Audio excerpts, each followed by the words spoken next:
এই আলেম কয় কি আল্লাহ নাকি নিজে ধর্ম ব্যবসায়ী। আস্তাগফিরুল্লাহ। কথাগুলো শুনুন। আলেমরা ধর্ম ব্যবসায়ী, আল্লাহ নিজে ধর্ম ব্যবসায়ী। আস্তাগফিরুল্লাহ। এই ধরনের জাহেল অজ্ঞ ধর্ম ব্যবসায়ীদের কথা আর আমি উত্তর দিতে চাই না। আল্লাহ নিজে বলে ধর্ম ব্যবসায়ী। আস্তাগফিরুল্লাহ। ধর্মকে নিয়ে যারা বাণিজ্য করে, স্বার্থ উদ্ধার করে, এটা ধর্ম ব্যবসায়ী। আল্লাহ কি ইসলাম নিয়ে স্বার্থ উদ্ধার করছে? আস্তাগফিরুল্লাহ। আল্লাহ বলছেন জানমাল দিয়ে জিহাদ করো, দিন কায়েম করো তোমাদের শান্তির জন্য, মানুষের জন্য। আল্লাহরে বলে দিছে ধর্ম ব্যবসায়ী। ইস, আস্তাগফিরুল্লাহ। আরে বলবো না আর। আল্লাহরে ধর্ম ব্যবসায়ী বানাই দিছে। আয় হায় হায়, এটা কে বলছে? কারা বলছে? কি আনসারি ভাই?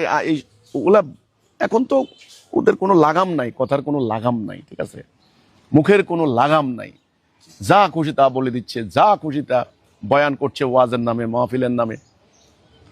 কেউ কেউ উগ্রবাদী বক্তব্য দিচ্ছে, কেউ সাম্প্রদায়িক উস্কানি দিচ্ছে, কেউ অশ্লীল অঙ্গভঙ্গি দিয়া নারীদেরকে নিয়ে, মানে ভয়াবহ।